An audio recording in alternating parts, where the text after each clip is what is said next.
Hey guys, Jacob with Jacob Comics. Alright, we have a really fun episode today. We're going to be reviewing The Riddler Year One, written by Paul Dano, the actor that played the Riddler in this recent Batman movie. And so that's kind of interesting, right? So, yeah, before we get dived into that, I do want to let you guys know about the 500 subscriber giveaway. When we hit 500 subscribers, we'll be giving this book away. It's a Silver Cerberus #1 store exclusive. All you have to do is like the video, comment down below, and be subscribed to the channel. That'll give you a chance to win. Alright, guys, let's get dived into The Riddler Year 1, Issue 1.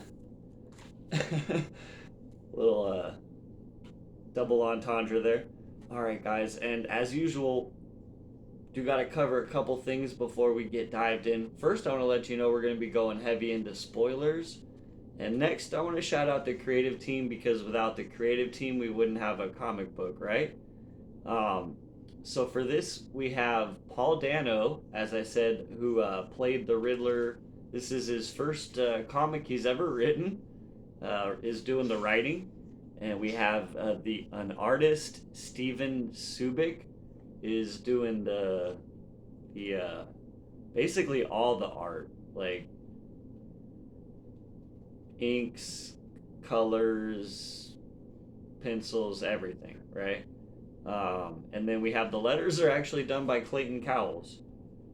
And I'm gonna start at the back here, because this forward is kind of cool here, and I thought I would read that. It kind of gives you an idea of what's going on in the book, and yeah, that's just it's just on the back here. So if you guys see it in your local comic shop, it did come out this week, just today. So it says, as depicted Matt Reeves' hit movie The Batman, the Riddler wasn't simply an amusing eccentric with an affinity for wordplay and baffling clues, but as terrifying a villain as any in the annals of the Dark Knight. Here, you can see the Edward Nashton evolve into the menace known as the Riddler. How did an unknown forensic accountant uncover the dark secrets of Gotham's underworld and come so close to bringing down the entire city? This 6-issue miniseries is an immediate prequel to The Batman, the detailed, disturbing, and at times shocking story of a man with nothing to lose. And then it also says, it says award-winning actor Paul Dano expands upon the backstory of the character he played in the film. He is joined by acclaimed European artist Stevan Subic, making his American comics debut. Their collaboration delivers a shadowy and gritty portrayal of a society's forgotten man, one who refuses to go unnoticed any longer. Alright, guys, so we'll go ahead and get started here. And so Riddler's kind of thinking, breathe, just breathe. Focus on the numbers. As he's at work, crunching numbers. That's basically his job. As you'll see, I'll show you some panels where he's got a bunch of numbers and he's crunching them, basically. And his boss comes up and asks him if he's finished. He kind of doesn't really like his job. Basically, he feels like, he's underutilized and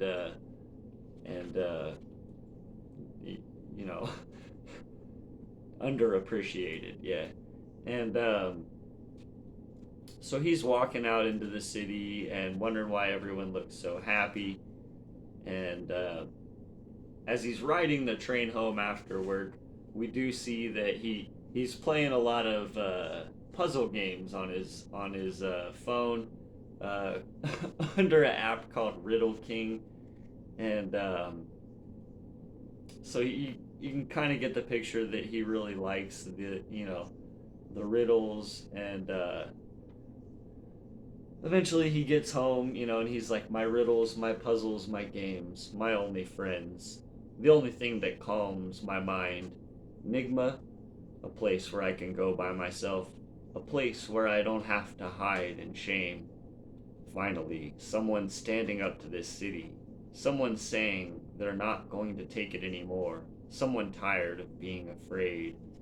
As he's kind of, getting tired of bad things happening to people, and he's definitely a vigilante. Like, he wants to do the right thing. And I wanted to shout out this art here. Check out this art.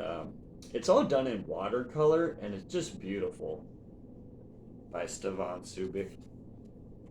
And so that's just like a taste of a little bit of what some of the panels look like. And he goes, "Can't sleep again, can't stop thinking, my head hurts. Maybe it's a tumor. Maybe that's my destiny, to go as I came, unwanted, unnoticed. No, get up, Edward, you matter. If only you mattered. I wait for a hint of dawn, to know that I've made it through another night. Einstein only took naps. You're okay. Just breathe." As they show this, and I thought this was really interesting, they show this kind of spreadsheet that he's been working on, and it says, I am enough, I am enough, I am enough, I am enough, and then down at the bottom, you are, no, you are not. And then it says, the Riddler, Year 1, Chapter 1, A New Beginning. And then he thinks, another day, I can barely breathe through. Just focus on the numbers, Edward. As we see him at work another day, his boss once again kind of berating him. And he stumbles upon, and like I said, I would show, some of the numbers and stuff that he was crunching and working on. And so he stumbles upon an interesting, set of numbers and writes a question mark. And so he ends up going home that evening, right? And we see there's some muggers mugging a lady on the side of the street. And who steps in, though, is Batman to save the day. And so here's Stevan's take on Batman up here and here. So Batman steps in and saves the day. And that leaves Riddler, as we can see here on this side, that leaves Riddler just kind of in awe basically of Batman. And he thinks, how he could practically fly, how it felt to see someone stand up to this city. And so then we see again the next day back at work, and he kind of brings these numbers up that he had seen to his boss. And his boss is like, yeah, sure, I'll go tell the bigger boss, right? And we find out that he goes up and tells the bigger boss, but then when he comes down, he's like, oh yeah, he said it was nothing, probably a mistake, but good work bringing it to his attention. He invited me to lunch. Don't worry, I've got it from here, bud. And Edward's pretty upset about that, and he's like, that's not. And then he thinks, fair, I did all the work. How could they not see that? I can't help that I'm different. I can't help that I was born. Edward, get it together. This could be your chance. This is your chance. As we see, he has actually kind of stalked the boss, the big boss, to this meeting place of lunch and met up, before his colleague arrived. And he sits down, and as he sits down, the boss says, oh yes, hello there? You live around here? And Edward says, no, I just wanted to make sure you saw the work I did on the New Beginnings account. I found an irregular pattern of 4-digit numbers. And his boss says, what's your name again? He says, Edward, sir? And he says, Edward, did you follow me here? And Edward replies, well, no, yes, I wanted to talk to you about New Beginnings. The boss replies, Edward, I told Zach it was probably nothing, a mistake. It was the wrong file. Edward, you could get in trouble if you pursue this. That file is classified. You broke rank. You don't want to be in trouble, do you? He replies, trouble? No, sir, I didn't. And the boss says, do you like having a job? Then forget about all this, and do not ever follow me again. I'd hate to have to report you to HR for inappropriate behavior. I'm not in the business of making trouble for my employees. and he's like, yes, sir. And his boss says, it's okay, Edward. Everyone makes mistakes. As we see the next panel, there's just like, scream. So he's obviously in his head. He's not happy with it, and he thinks, you idiot. Why did you follow him? You could have knocked on his door at the office like a normal human being. You could have shown him on paper instead of creeping him out. You could have tried to make a connection, but you didn't because you're incapable. Because you are a bleep. Because you deserve. But I don't make any mistakes. Why won't anyone listen to me? As he's kind of drawing Batman on this paper, and he thinks, what would he do? What would he say? As he sees there's a case going on, and so he decides he's gonna attend this case. And I thought this was pretty funny.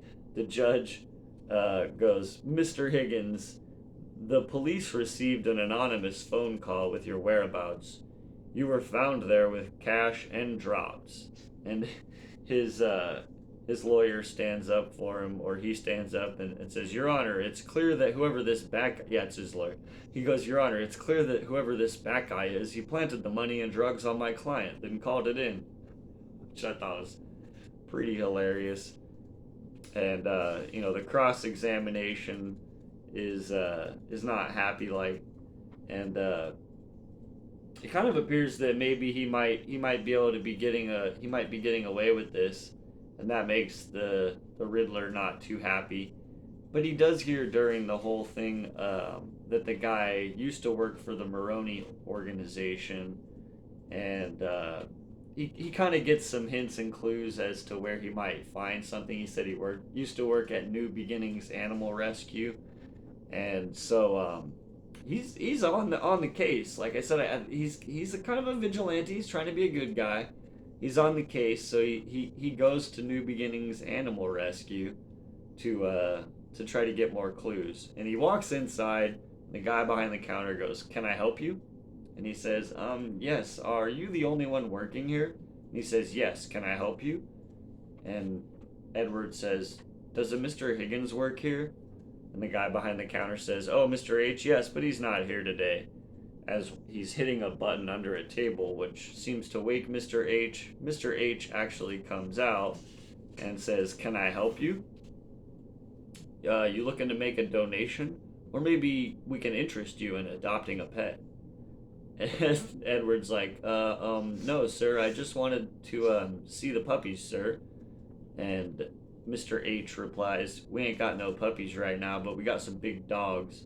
So Edward just kind of leaves. He says, "That's okay, thank you." And as he's kind of running away, Mr. H says, "Hey, have I seen you before?" And Edward almost gets hit by a car. And then it's pouring rain outside. He's just sat there on this pole, breathing hard, almost got hit by a car. He's kind of thinking, he goes, what are they doing in Tri-Corner? It's her, the girl he rescued. And then he just kind of sees like the images of lots of creepy stuff. Like he's also not altogether there. He's sort of been hallucinating throughout this as well. And I want to show this last panel here because I thought this art was killer. So there he is, kind of hallucinating, and he says something's not right, or he thinks that. And then there is actually another last page here where we see the writing from earlier where it says, I am not enough, but this time it's actually drawn over with a big Batman that says, "You matter." So yeah, I don't know.